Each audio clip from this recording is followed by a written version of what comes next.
Coming up. All right, guys. So happy Friday, everyone. It's so great to see you all. Thank you for joining us today. We have a really exciting presentation. I have three alumni that are joining us today, two of which I worked with fairly closely. And Hank this is my first time meeting you, but thank you so much for joining us today. I really, really appreciate it. I had did a survey, as many of you guys had probably had completed, and a person had specifically asked if we can have like some alumni join and kind of just talk about like their experience with the academy and post boot camp and what were some of the things that they did that helped them during their actual interview process that was successful for them. So I decided to reach out to a few people and people that whose story I think is very motivational in the sense of they went through certain things and certain adversities and they were able to overcome things. So I'm going to start off with Val. Val graduated last year in December, right? It's been almost a year since you graduated, right? Yeah, I would have been probably working on a project exactly 1 year ago right now. So like because we have a current cohort going on now, so you probably be in the position that they're working on right now. So we Yeah. have Val here. I'm going to let Val speak about her experience like during the boot camp and what she experienced during her job search, which I think is really, really cool, her experience and what she went through. So let me give you the floor, Val. Thank you for joining us. Awesome. Thank you so much, Courtney, for that intro. I am gonna share my screen. I have a really short presentation, Oh, essentially just kind of outlining what has happened and what is going on.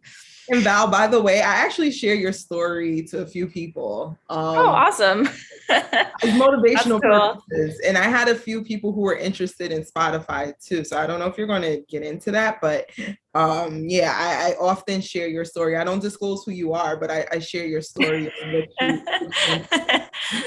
you. Yeah, no, that sounds good. I can talk about that too. That sounds Essentially, what I'm gonna do is I'm gonna go over basically who I am, how I got into data science. Then I'm gonna talk a bit about my job search and cover some tips, but the presentation portion is going to be really short. I kind of wanted to open the floor for some questions because I feel like that's when most of the conversation really happens. So I shamelessly stole my company's presentation template, so apologies. So what happened next? Essentially, so first thing, a little bit about me. Hi, I'm Val. I did my undergrad in mineral engineering in the University of Toronto in Canada. So essentially, I worked as a gold digger post grad. I worked at a gold mine in Arctic Russia. And what really led me into data science was that I worked on a lot of projects that required a bunch of data analytics, but everything was being done in Excel. And I'm not sure if you guys have worked a lot with Excel, but it gets pretty laggy with huge data sets and it's not super intuitive with formulas. Formulas can get really complicated. So I knew there must have been a more efficient way to do things. And I kind of started exploring like, how do I read data, analyze data better? Stumbled upon data science as a huge topic. And I was like, oh my God, how did I not see this before? And essentially started looking at boot camps and you guys know what happens next. I basically decided to go do a boot camp. I did it. I chose NYCDSA because it had both R and Python. And I graduated from a completely Zoom generation of the boot camp in the BS 023 cohort, which graduated just before Christmas last year. So what happens after that was I was kind of playing a waiting game actually because I live in the US now, but at the time I didn't have my work permit. So I had to play a bit of a waiting game. And essentially, I was twiddling my thumbs for a couple of months. I called it resetting my brain, but I really couldn't do much about it. I had to wait until I had some papers go through. But what I was doing was I was utilizing all the resources at NYCDSA. I kind of pointed out the few that helped me a lot. So the skilled mock interview was huge eye opener. I hadn't done interviews in a really long time at that point, and especially not anything coding related or data science related. So it was a really good challenge actually to speak to someone. Placement has a lot of resources as well. And they also give you job posts that they kind of match the job posts to your liking. And of course, the post bootcamp study plan and the coding challenge prep was really helpful. And then, of course, practice, practice, practice. Even though we had a bunch of exercises projects at NYCDSA, it's still very much worthwhile to practice on your own. SQL is definitely something I found that you need to know for any job application, especially for entry-level data scientists and data analyst positions. So the best thing that I found here was LeetCode and Scratch. It's a website. You have to pay for it, but considering that you're switching careers most likely, then it's not so bad. I think it was maybe $15 a month at the time. And of course, Python, machine learning, anything that you can get your hands on, HackerRank, Eat a Bit, LeetCode, Kaggle. Those are obviously things that help you with your coding skills. And then the nice to haves is to be organized. I use Notion. Notion's really handy for keeping things clean and organized in between all of your prep work and your applications. Um, Revisit exercises until you have language fluency. Always send thank you emails during interviews. Having a positive, so I was playing a waiting game, like I said, for a couple of months. So I was in anticipation to really start applying to jobs and doing all these exercises. And I found that keeping a positive attitude really helped me kind of get through those first couple of months of waiting until I could start applying for jobs. And having a positive attitude throughout your whole process is super important because, of course, no one likes rejection and no one likes to wait, but it happens and it's just part of the process. And the most important thing here is to not stress and to have a positive attitude. I'll go a little bit into my actual job search and what had happened during that time. So, like I said, I was waiting for a couple of months, but then I started actively applying for jobs. Some jobs went cold turkey, didn't even hear back like a no or a maybe, like nothing. But then during the summer period, essentially, I had 3 applications that went through successfully, and I was going head to head with 2 companies with interviews. And essentially, at the end of it, I had to choose between 2 jobs. But and Courtney had mentioned Spotify. Spotify had offered me a position, and then I had a offer from a startup called PadSplit. And essentially, I had decided to go with the startup because I felt like there was a lot of need for a data scientist and a lot of room for growth there. Not that Spotify doesn't have that, but I felt that the questions that they asked me throughout the interviews were more challenging and they were more thought-provoking personally for me. So another tip I would give here is, of course, you're being interviewed for a company. And I know this is cliche, but you're also interviewing the company on your own. So make sure that when you're doing the interview, you kind of make notes on how you feel about the questions, how you're liking the team dynamics. Are the interview questions do they get you excited? Are you passionate about that? So I would say definitely look out for that. I know like Spotify is a really cool name, but I wanted to build on something like for myself as a data scientist. So that's really it was a short presentation, but I think it's worthwhile to open up for questions. So does anybody have any questions? And I'm going to check the chat right now as well. If there is anything in the chat, it doesn't seem like it. Does anybody? I don't see anyone. Okay. if anyone has any questions, feel free to unmute yourself. Hank asked, how long was your process? So I got my job offer in June, but I actually couldn't start working like I couldn't physically start working until July.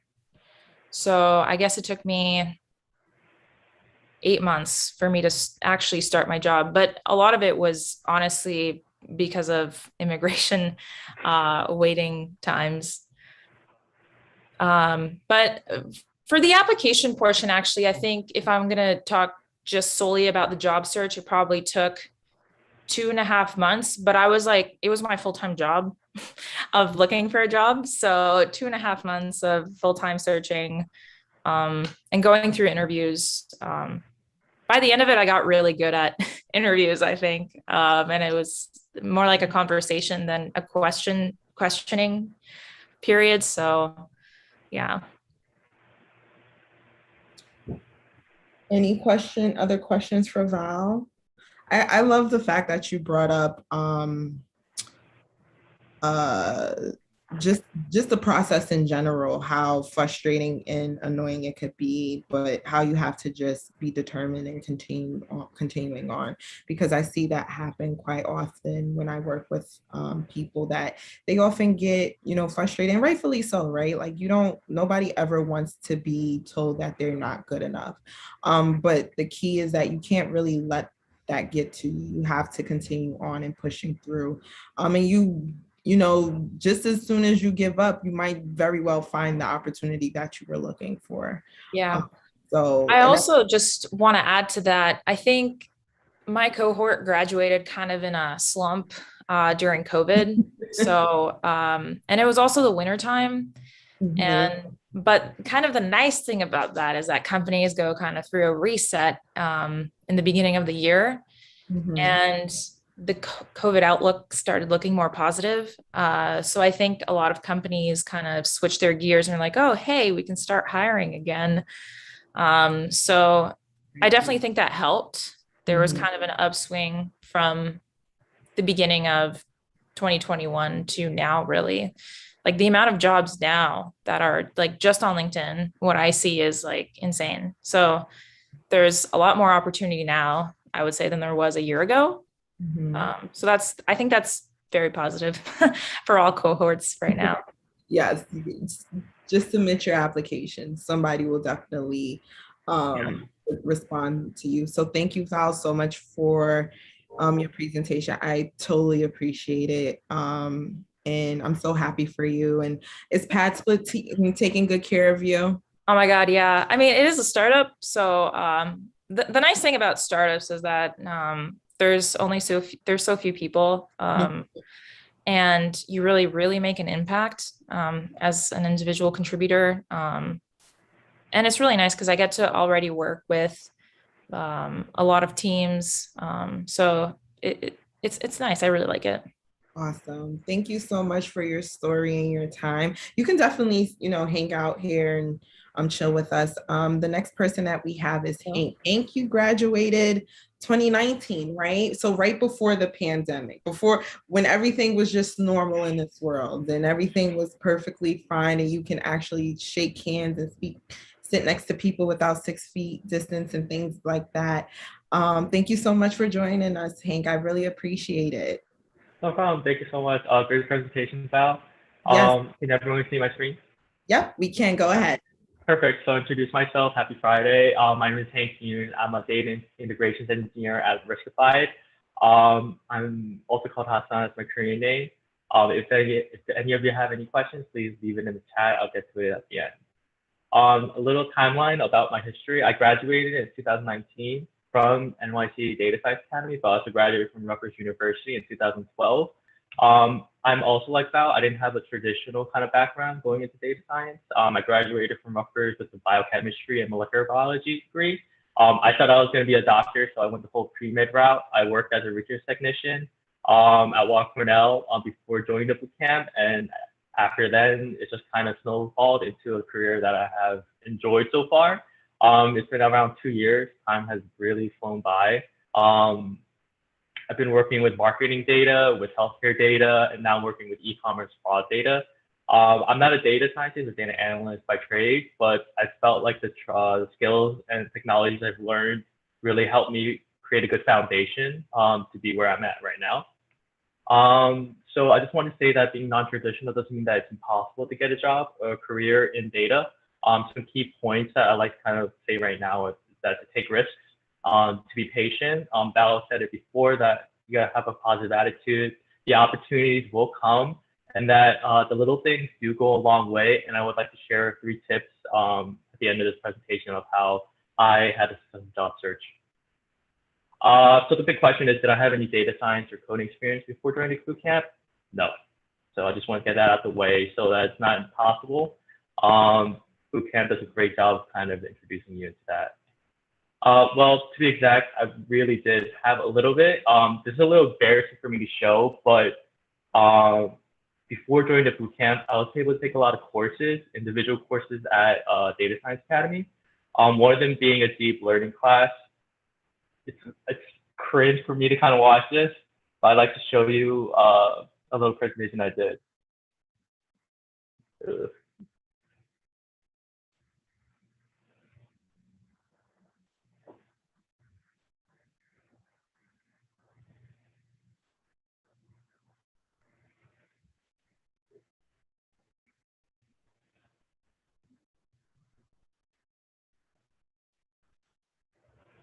Yeah, that's a little hard for me to watch, but I just wanted to show that I took a risk in kind of giving that presentation when the instructor, John Cron, had asked me to kind of present before his book signing presentation.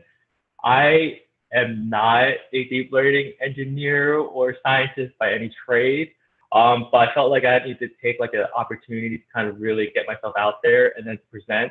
For those who are more introverted, I'd say to take any opportunity that you have to kind of present in front of a crowd, because interviewing is very similar to being able to present.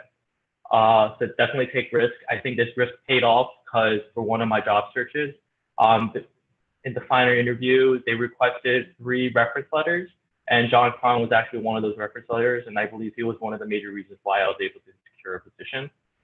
I left this slide blank because even when I was giving that presentation, I'd say I was in a pretty low point in my life at that time. I'm not sure if it's possible, but it's kind of uncomfortable for me to kind of say this, but I had actually quit the boot camp a month in. It was actually Vivian, I don't know if she's here right now, but she, over tacos for lunch, she kind of discussed my options that I didn't have to quit completely. So she redirected me to the online course. And then from there, what had happened was 3 to 4 months in, I had a DM. I knew this wasn't like a random bot or a recruiter because this was an old high school friend. He had an opportunity for me to get an intern to hire position, and I took the opportunity.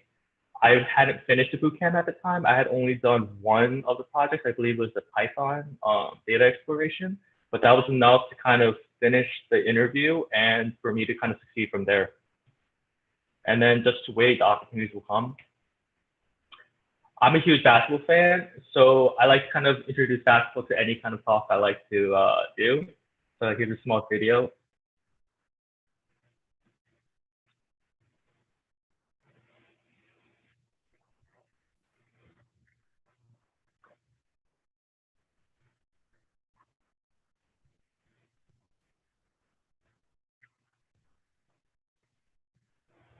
Yeah, I wanted to show that because I see a lot of parallels between basketball and your job search right now.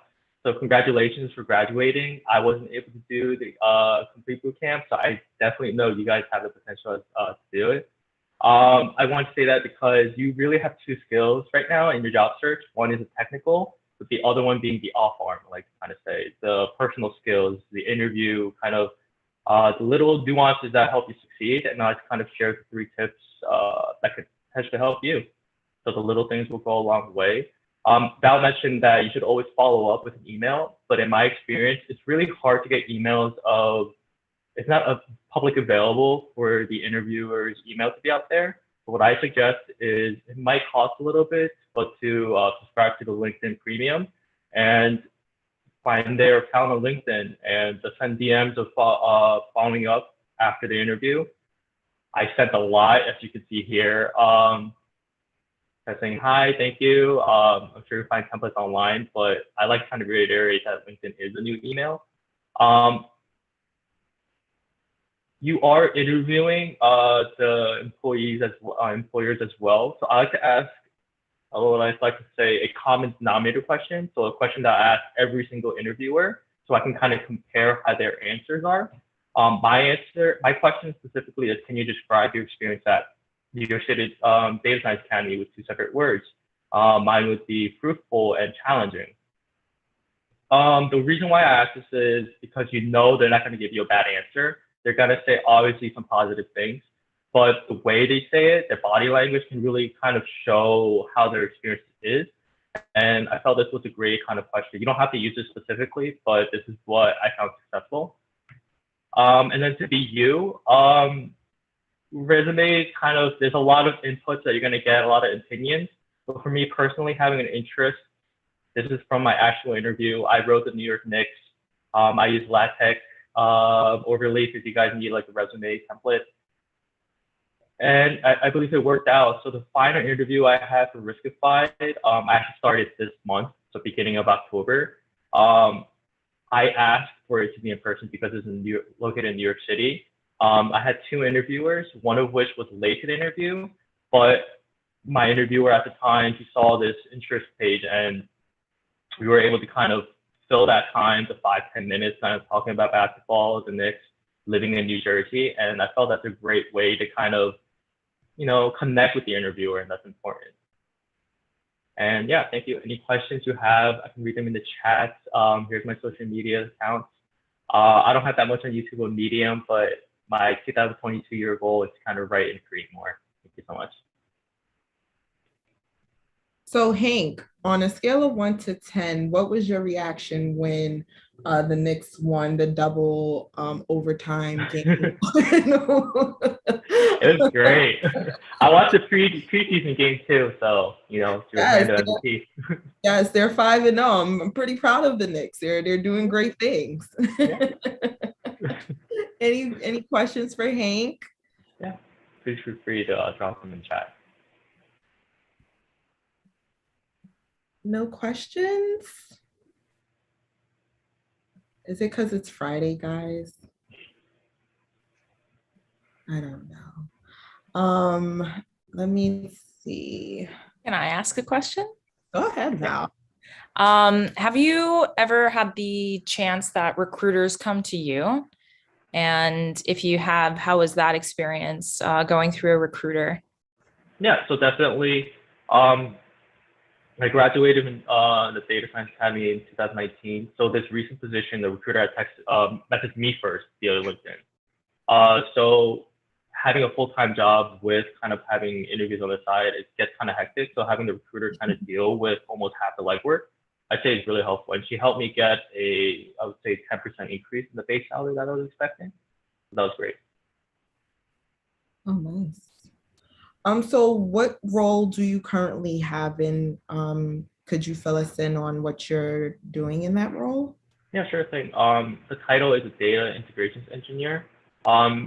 It's essentially ingesting the data that we get from e-commerce websites into our system. So it's not analytics or it's not data science by trade, but a lot of tools, or we have a lot of overlap. Oh, cool. Oh, nice. All right. Any other questions for Hank? Well, Hank, I do appreciate you joining us this Friday morning. Can you, when you get a chance, can you send me your contact information so I can include that in my wrap-up email in case anyone wants to follow up with you? Yeah. Oh, thank you so much. All right. And last but not least, Hank, you can definitely stay put if you would like. We have one more presenter. Her name is Jane. She's actually calling us from the West Coast. So it's what, 7 o'clock, 7:30 in the morning? 7:30, yeah. Yeah, she's awesome though. She's joining us. She graduated from the boot camp April 2nd. I was just looking at the date, so that's why I remember it. April 2nd of this past year. She was actually the cohort that I worked with when I first began. So they hold a very special place in my heart. This particular cohort, yes, you guys are amazing. And you guys are actually at about 80% placement rate. So majority of your classmates are working right now. I think it's only two of them that I'm still currently working with, but you guys did an awesome job the past few months with being able to find work. And you also did a presentation with us before too, on the cover letter. I forget what language you used, but you also Just did Python. Yeah, you used Python to create a cover letter, which I was really amazed by. Still don't know how you did it, but I thought it was really, really cool. So Jane, thank you so much for joining us today. I really appreciate it. Yeah, thank you, Courtney. I missed you so much, guys. So I'm really happy to participate here today and like be of some help to those who are in the middle of job search right now. So yeah, I'll just start with my background and then share my experience on the job search and then just give like some recommendations and like experience that I thought was like important during my search. So I have never been exposed to data science until 2020. I grew up in Russia. I went to school there. I studied structural engineering and computer aided design. And in fact, I worked like first 10 years as a structural engineer, then a 3D modeling of buildings technology specialist. And I moved to the United States in 2019, and I found a job in the field as well. But it frustrated me so much for some reason that I just decided to change the field completely. And I started looking because like the Silicon Valley is nearby, and I have like all those friends working for tech companies that they're telling me exciting stories of their success and salaries, of course.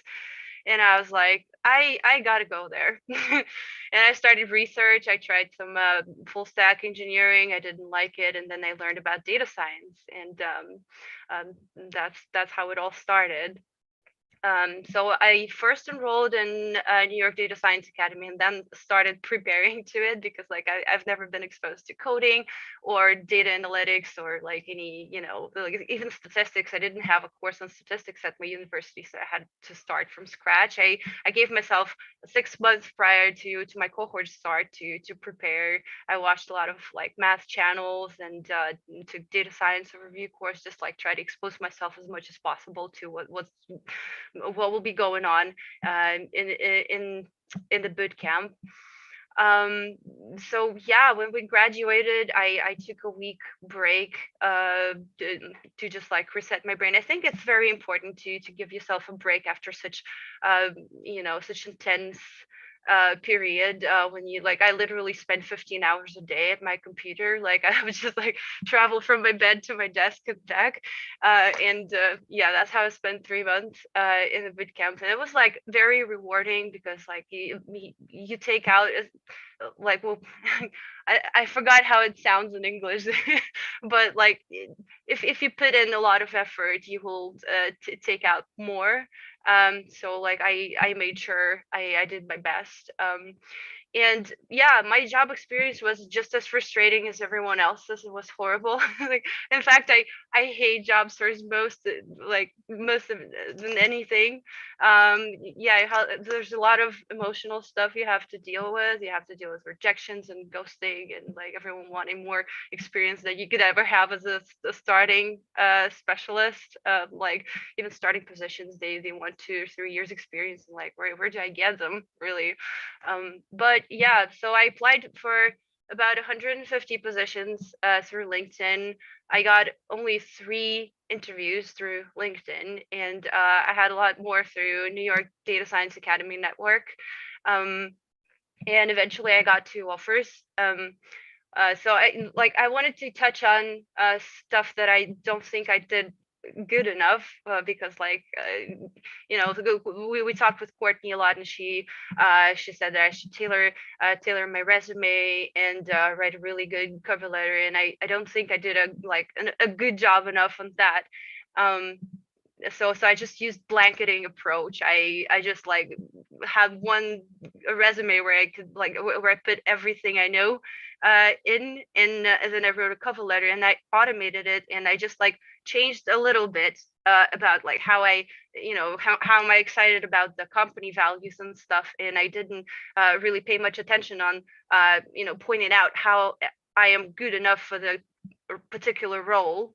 And I just like sent it to everyone, 150 positions, and I didn't get enough feedback because of that reason, I think. So I would definitely try another approach if I had to still continue job search. So eventually, I had two offers, one with a company that I interviewed like with through New York Data Science Academy, and another one through my old boss actually. So that was interesting. I just Vivian was kind enough to give me shout outs on LinkedIn, and I posted some things on LinkedIn about including my webinar that I hosted about cover letter automation.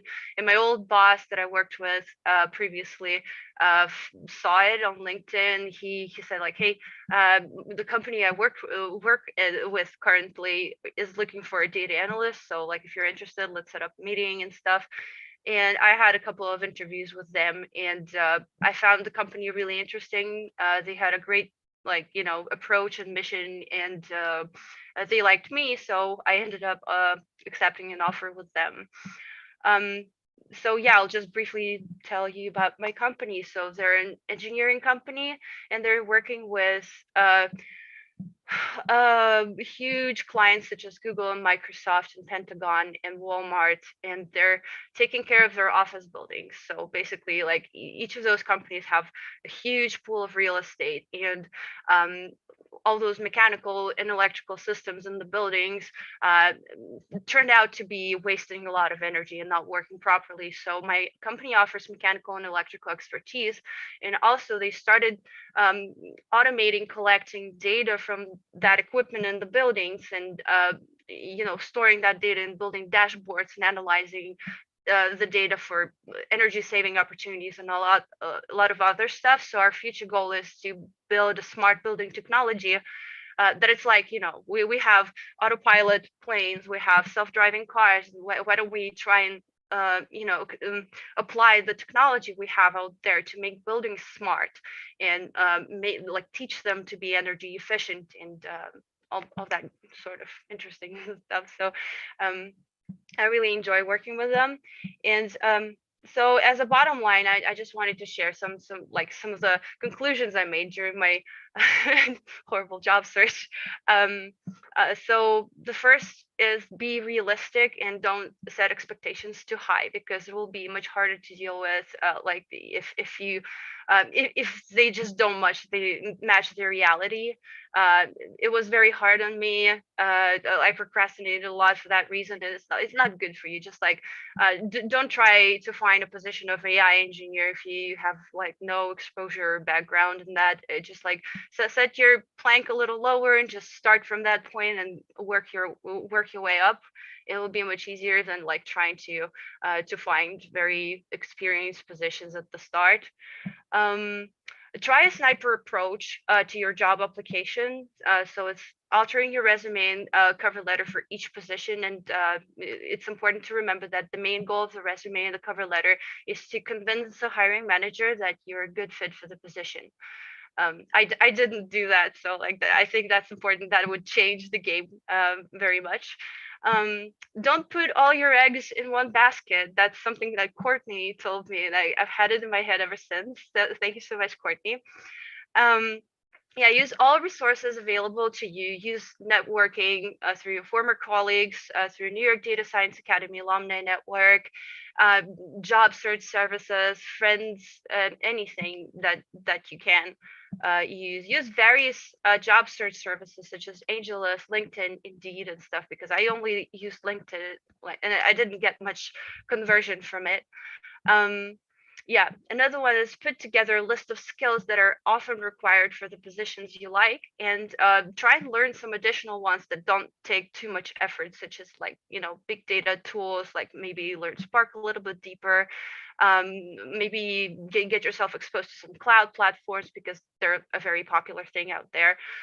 Learn some warehousing fundamentals. So it's like not only SQL, but like the basics of storing data and organizing tables. Power BI or Tableau are very popular visualization tools, and they'll be like a very good point on your resume as well. So I created a list of the things that are often required, and I just try and learn here and there a little bit to just mention in my interviews, and I think it helped me.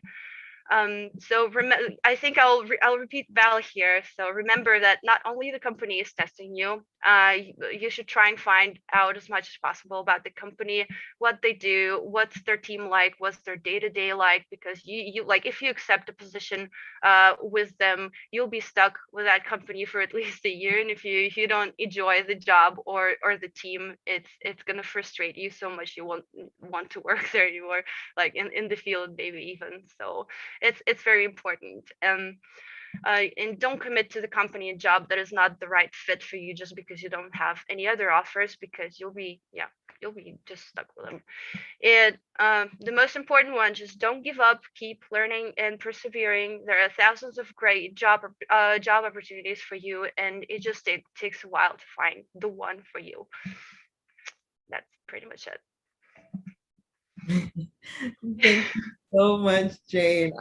I'm so happy that my don't put all your eggs in one basket stuck with you. But it's true though, like you should do that in life. You should never put all your eggs in one basket, and then you will be sitting there waiting and thinking you're only that you focusing on this one thing is going to bring you your answers. You should always look around in different areas. So I'm glad that stuck with you. Thank you, Courtney. No, thank you. Thank you so much. Any questions for Jane in her experience? And thank you for your honesty too. I think a lot of people, they, go through those situations. Like I said, I see it happen quite often, where, they feel like they need to take a break and regroup themselves and, center themselves before they actually start doing the job search, which is very hard and frustrating and tedious all within itself. So thank you for your being so candid and open about that, because it's every situation is different and it's very hard and it can be frustrating, but we've all been there.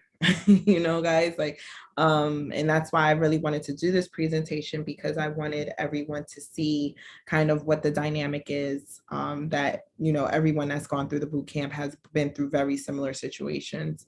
But it's okay. They got jobs, right? That's the end goal. You just have to continue on pushing through. So that's where I kind of want to end things. Does any of the any alumni out there have any questions for our guests today? Anything they would like to ask before I let them go? No? Well, we actually do send this video out to people who that weren't able to participate. Oh, I actually have a question. Sorry. Oh, yes. Hi, David. I'm gonna let Hi. Sorry, couldn't get the mute button working. So just a really quick question, which is, talking about, the right fit, obviously coming partially from who you work with and the culture, and just wondering how you guys assessed that during the interview process. Like what did you look for? What kind of questions did you ask to try to, feel like, hey, this would be a place that is gonna, be a good fit for me, culturally, and like with the people I work with or people I'd want to learn from. I'm just curious what your approaches were in that. Who wants to go first? I can volunteer. Yeah. Okay, sweet. Yeah, I can answer how I dealt with it. So at the end of kind of the funnel for me, I had these two companies, one of which was like Goliath, I guess. It was like super huge. It's like pretty large, right? And everybody loves that company. There's like a cult following for that company. And of course, I was kind of mesmerized by that whole idea. And the second was a smaller startup. And essentially, during the interview process, when you're speaking with these people, you want to kind of gauge what the interaction, if you're having a panel interview, I think it's super important to gauge what the interaction is between the interviewers themselves. If it's really uptight, then you can tell that most likely it's going to be uptight when you start working there. I'm very extroverted and I'm kind of a bubbly person. So I like to keep things less uptight personally. So I would feel more comfortable in a less uptight environment. And of course, this depends from team to team as well. Overall, a company could be super like welcoming and airy, but sometimes if a team could be very different from that, right? Another thing is I always ask this one question, kind of similar to Hank, where he asks, what are the 2 words you would describe your company as? I typically ask, can you tell me how you like your job and like, what do you find most exciting about it? And again, with like, if there's a really long pause and it's like, oh, well, I don't know, then also maybe a red flag that things might be uptight right now in the team, or um, of course, if they're hiring for more people because they don't have enough people right now, then obviously that I think that feeling will span across the whole team. And maybe if you come on, it'll be easier for everyone. But yeah, I think gauging with questions like, how do you like your company? How do you like your job? Can you tell me about your day to day? What excites you most? That kind of gives you a good idea. I also like to at least leave 5 minutes to just chat with someone in my area. So not just managers that are interviewing you, but trying to chat with someone who I would directly be working with a coworker. I've done this multiple times where a manager would interview me and I would say, hey, do you think it's possible if I could meet with someone on your team that I would be directly working with and just kind of chat about their day to day and what projects they're currently working on and stuff like that. That's super important to me. So sort of team spirit, team morale. I'm like the biggest cheerleader. So yeah, that's what I would do during my interviews. I literally have nothing to add to that because yeah, it was awesome. But yeah, like while you're interviewing, you kind of get the feel from the people you speak to, and most of the time, like if you have 4 or 5 rounds, you'll be like talking with everyone who you're going to be dealing with during your work process. And like if they give you that laid back feeling, I remember the contrast with 2 companies I interviewed with. One of them was through New York Data Science Academy Network, and another one was I think from LinkedIn, and it was like a huge difference in how they speak to you. And I had like a completely relaxed feeling during talking to the first one, and I was like super stressed out during the interviews with the second one. And I think that like the second one would not be like a great option for me, I think, if I get to choose between them 2. Yeah, I mean, I have nothing really to add to that. I just want to ask you guys, I had a question. Do you guys felt like there was a difference between interviewing in person as well as via Zoom? Because I noticed that as well. Zoom, I felt like it was a lot more, I had to put on more of a face, I'd say. What do you guys think? I've actually only had Zoom interviews. And also my company is fully remote. They're actually based out of Atlanta, and I'm one of the 2 people or 3 that work from New York City. Okay. So actually, I've only done Zoom interviews, but I've done like in-person interviews before, like pre-data science, and they're a lot more stressful just because I don't know, like you're at home, you're in a safe environment, right? Whereas when you're doing in-person interviews, typically you're in this huge office building, everyone's in suits, or I guess maybe in data science, people would be a little bit more casual about that. But there is still that kind of more of an uptight feeling, and it's a lot harder to decompress in that kind of environment. But again, if people are like kind of laid back, because Jane said, then you kind of catch on to that feeling as well. And then one thing I like to add to that, I think it's a lot harder to do technical interviews via Zoom. I had one Zoom interview where they wanted me to answer a question in the chat itself. The question was a Fibonacci question, so that was really hard. So just letting everyone out there that you might not have the perfect editor, you might not have a whiteboard. They might just be like, hey, in the chat, you kind of think about your logic, and that kind of threw me off. That interview went bad. So just be out there.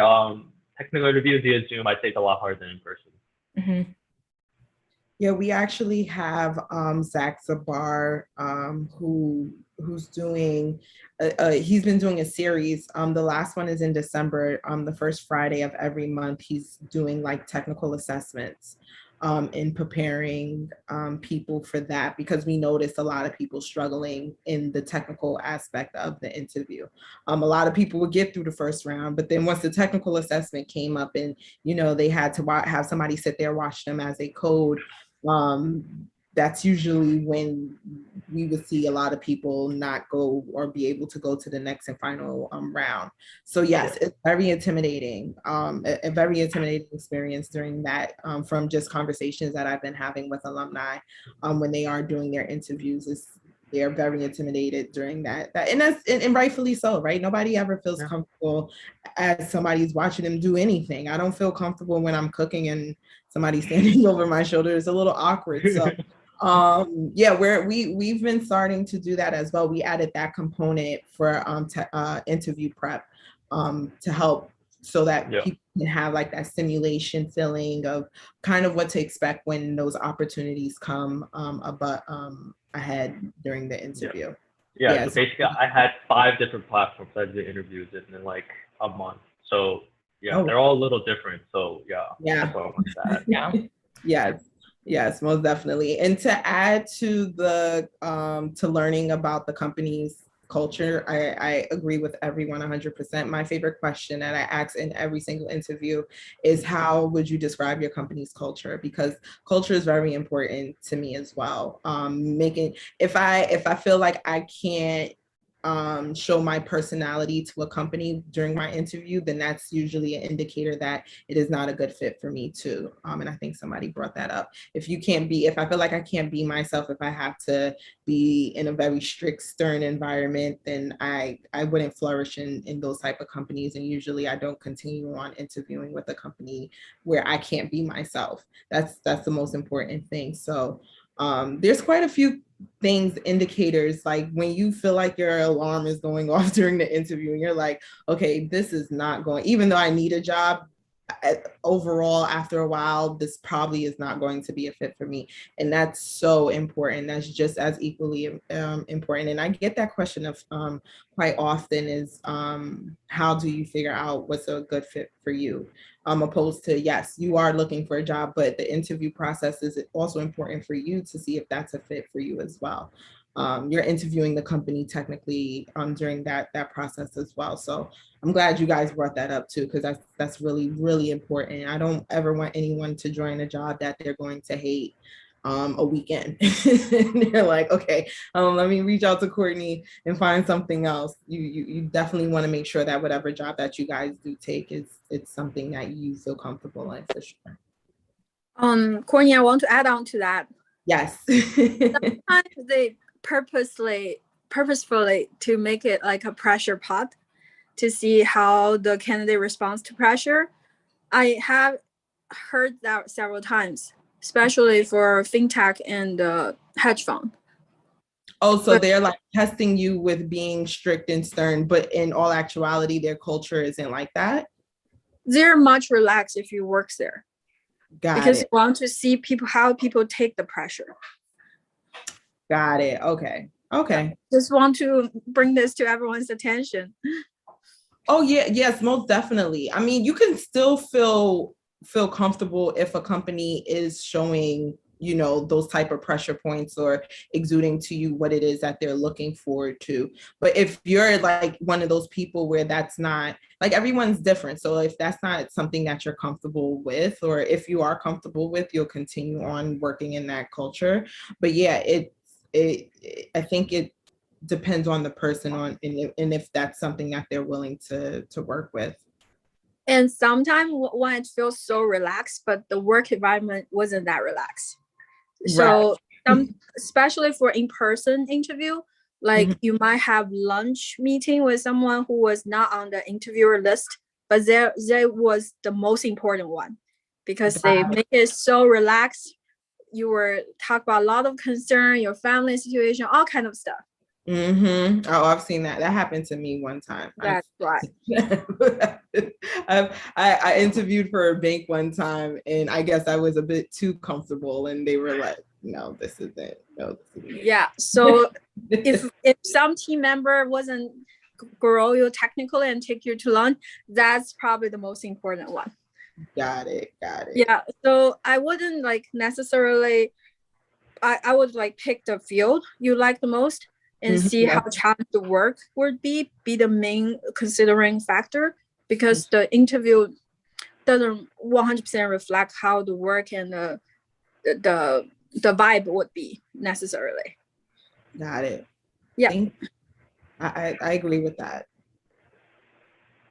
Any other questions before I let everyone go? No? Did I answer your question, David? I don't know. I think he's having mic. For sure. Yeah, no, I think the only follow-up really quickly is just if it's not part of the normal interview process, do you just independently reach out to someone on LinkedIn, or do you ask at a certain stage, it would be also great to talk to someone who I'd be working with before making my decision? Because sometimes you talk to people on your level, and oftentimes you're just talking to higher ups. Yeah, I would say. Oh. Yeah. Sorry. Yeah, before I say from my personal experience, you can kind of reach out, but I haven't really had that much kind of people message me back. Yeah. So yeah. There a lot of times where it's hard for them, especially in a timely manner too. Some people aren't on their LinkedIn that often to even check and respond, unfortunately. I would say also when it's related to job offer, many company prevent their employee to discuss any offer related issue. It's against HR practice. So most likely they're not allowed to give you any feedback about your interview directly or like discuss anything related to offers. Right. I just wanted to add on to that. Essentially, when you've already done a couple of rounds and there's maybe 1 or 2 left, I think, and you're talking with your direct manager or your would-be direct manager, that's at that point you can say, hey, I would like to speak if possible, kind of, just to get a feel from some like a potential coworker. I agree with Vivian, anything offer related, no one will discuss, but talking about like the environment, I think it shows initiative from your side as well. Because you want to know how you would fit into their culture. So I don't think it hurts. And the only thing you're really losing out on is them saying no, but you can always try. So alternatively, sometimes we connect you with a team if we know someone there, like sideway. We would say, oh, we have alumni interviewing there. Would you mind to give him or her some advice? Like in a casual way, not like directly related to the job opportunity you were interviewing with. Yep, that sounds great. All right, guys, we are at 11. I want to thank everyone for joining us. I will be following up this call with an email for everyone. There was one job posting, and I think I have one more going out today. I was skimming through my emails. But I forwarded you one this morning. Yes. So I'm going to follow up with that and send that out as well. Everyone have a great Friday. Have a great weekend. If you guys need me, you know how to reach me. Have a great one, and I'll speak to you guys soon. Thank you so much. Thank you so much. It's great to see everyone's happy face again. Yes, it was awesome. Bye, guys. Thank you.